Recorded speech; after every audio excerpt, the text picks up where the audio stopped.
Wayland has and I have, and I truly don't expect them to offer it again. I think they're going out of their way this time, and I really think we've made some headway with them for them to offer it. They basically looked at me when I first got in office and went, "You guys never wanted a part of it." We don't know what you never know what people are going to do. You guys know, I struggle with it because I feel like we're one of the, we have some of the most expensive real estate in the state, and I don't know if a big storm like a category, even a high 3 would hit us. If it does and we disband government, I know that citizens are going to be going, that was your plan, was to leave the beach. And I look at $70,000 compared to $2.8 billion worth of real estate, it's a small investment. Sept doesn't give us back on the beach and make sure that we're doing the best we can to secure people's property and get us back on our feet. But I really ask you guys to consider it because I just don't think it's coming back at it again if we turn them down.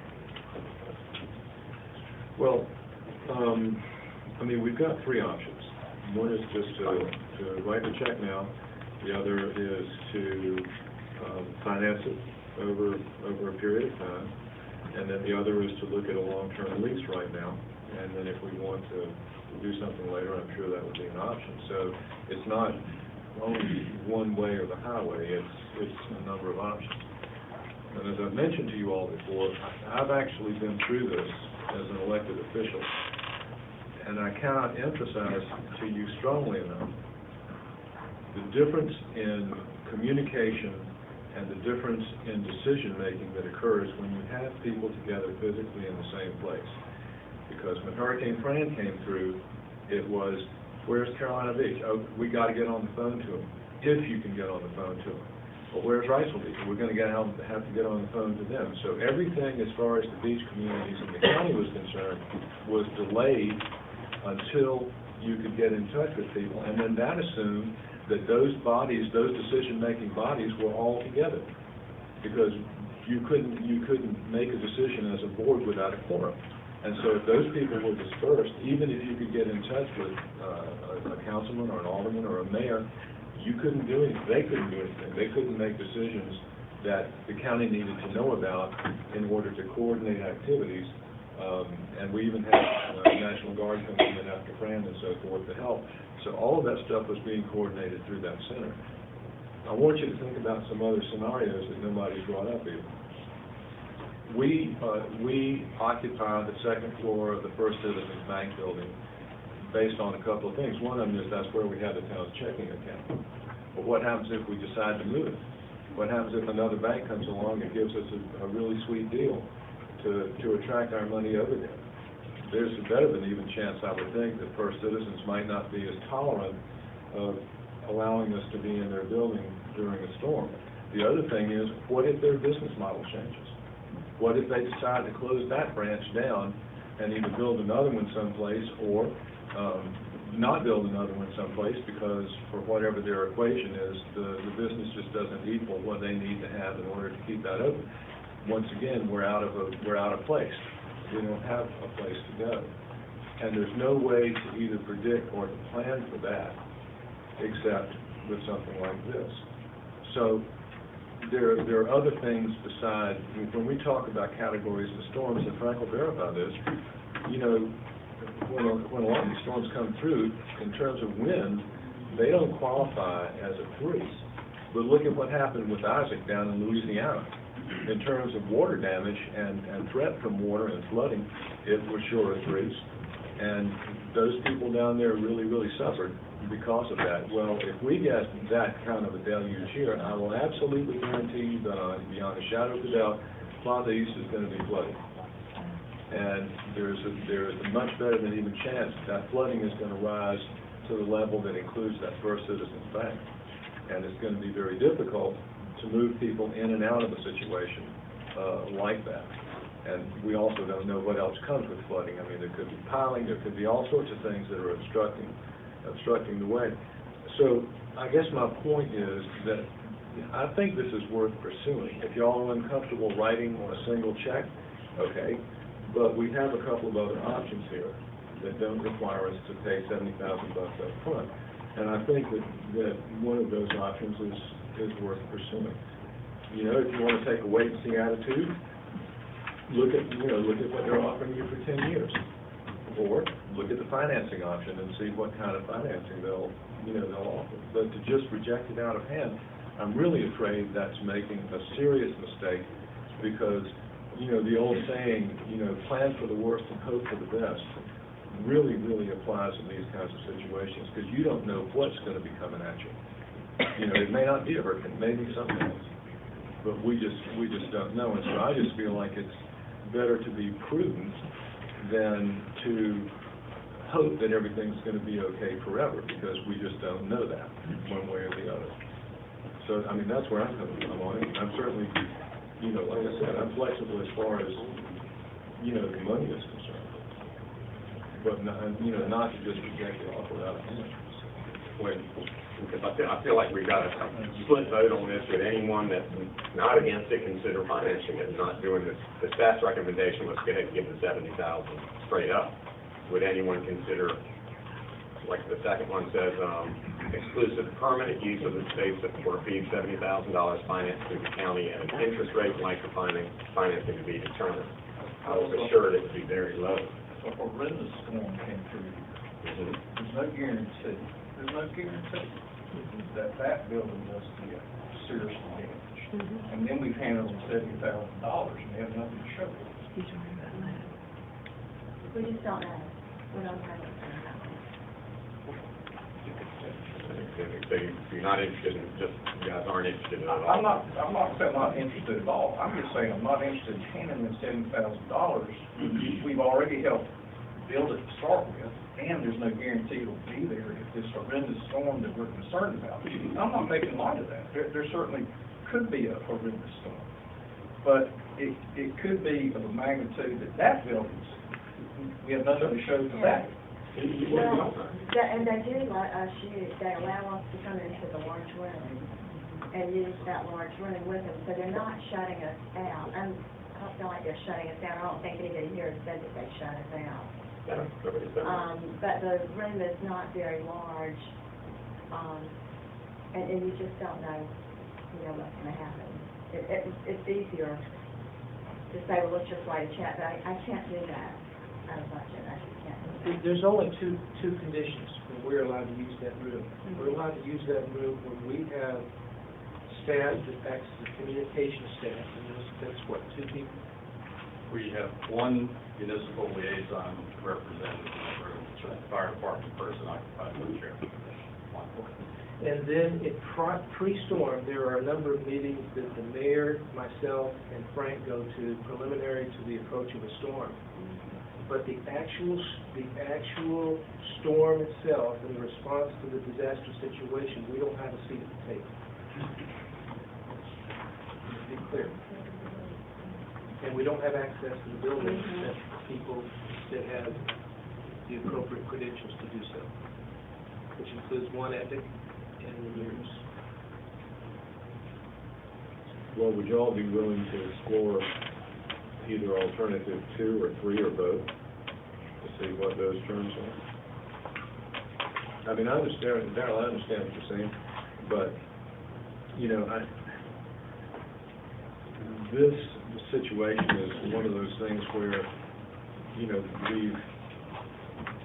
we have always generated more property taxes because of the value of the real estate there. And, through that, the county runs off of that.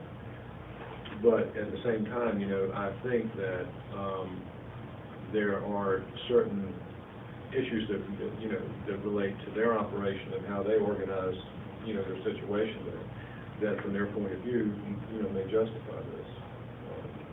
And I'm not trying to decide what those things are, because I really don't know, but it just seems to me to be a shame to sort of throw away an opportunity like this when you've got more than one way to look at it. Well, like I said, I'm not opposed to exploring that. I'm just saying I'm not going to vote to spend $70,000 for a building that we have a guarantee that we live in the need. Well, I think what you can be guaranteed is that it would be there longer than First Citizens Bank building will be. So, but we don't know what the next storm that comes through, the magnitude that it takes to hit this building, and then it didn't matter. Well, possibly better. there is, I agree with you that it would appear to be a more stable, more dependable, more reliable situation. I can see that. I'm just saying, the concern is this horrendous storm comes through, and God forbid it do so, but if it does, there's no guarantee it's not of a magnitude to take, not necessarily take that bill now, but seriously impair it to the point that it doesn't really do us any good. And then we pay this money. So I'm not opposed to exploring some sort of lease rate. I'm not opposed to it. But I am opposed to spending this amount of money that the government's already helped pay for. I was on the board back when is that building built specially? Yes. It's not like this building, it's built for storms. There's only one place in the building that's not built for storms, and that's where you sleep. Didn't Which I always thought. Didn't they say that it was for Hurricane 3? Right, that does. They said for 3. Yeah, a strong 3, not like, That's what they Fran was said. not, like, look what Fran did down here, and it was So they're barely not 3. saying 4 now, they've come back down to They- 3. I've been told 4 in the past, Yeah, they we just were got told told 4. 4. But, my thing is, the building was built for this design, that's what it was for. And, the other thing, I forgot to mention this, I did ask, Warren Lee where the figure came from. And he said, and it's a tax administrator just gave it to them. So did they really think about that figure? I mean, is this rock bottom? I mean, did they just pull it out of the hat? Yeah. I mean, $350 a square foot. Yeah, but if I look at it in 10 years, and I go, well, gosh, we were paying Yeah, I'm just. $7,000 a year to get it in the door, it looks pretty cheap. Yeah, I'm just saying what consideration was given to just the It was based on the original cost per square foot to build the facility. That's what it costs to build it? Yes, ma'am, that's where the original $80,000 number came from that come down. So they're treating it as it was when they built it, as if it was just added Well, on. less. so to speak, yeah. left $10,000 Yes, sir. But I know that it is an issue of cost and we don't have it in the budget, but I would like to say that, the Holiday Inn, the old Holiday Inn, would likely still be here had we been able to get back onto the beach sooner than 9 days later. Because when Fran came through, while you functioned in some ways as a board, the communications was down for a long enough period of time so that the 16 inches of rain that we took through the peeled back membrane roof was really the killer of that hotel. And communications for business people who have not 70,000, but millions of dollars tied up in property and property ownership and expenses needs to be a consideration here. Not only your residents, but we are a multi-billion-dollar beach, and we're talking about $70,000 for communications that we can fund over time. So with all due Please respect, think about a that. number of business people contacted me and said, don't spend the money. I am speaking from experience of somebody I understand. who indeed was in the position of being taken down and not being able to communicate to get a roof cover on, which would have kept the water from running down the conduit and the cement walk. So I think there are arguments on both sides, and I understand, Darrell, your argument.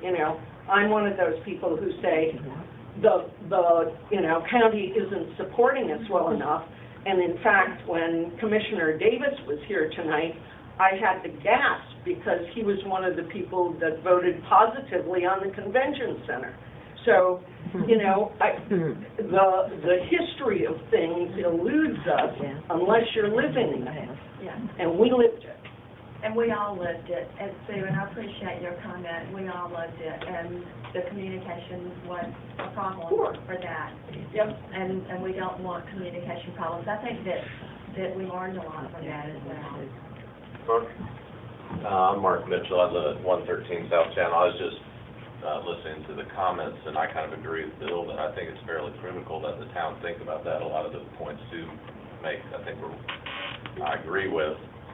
But the one thing I didn't really hear in the conversation, what the annual operating expense would be. I mean, obviously you have utilities and everything else. When you're talking about square footage on the 220, it's obviously a big facility. You have access to the bathrooms and the hallways and the parking lots and the infrastructure and everything else. So when they're taking the total cost of the facility and divided times the square foot, you're getting hallways and all that. So you have a little chunk, but they're not going to say you can't use the bathrooms, by the way. And so you really can't think of it in a square foot for your little part of the world, but the whole, electrical, utility systems and everything, that building are pro rata share of a pretty big project. And I personally think it would be money well spent. Thank you.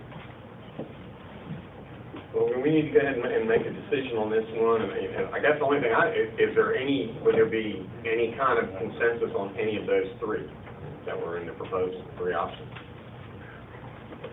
I feel like two are definitely off the table. I don't know if anyone's willing to look at access to the facility with a long-term lease. And I know the 70,000 is out, given a one-time. I don't know if we're interested in possibly finding out an interest rate and length of financing. I don't really want to keep going back to them if we're really not interested at all in doing it at all. No, their position was, they were given a signal from us that the decision would be made tonight and we'd get back to them. This offer's been on the street for over a month now.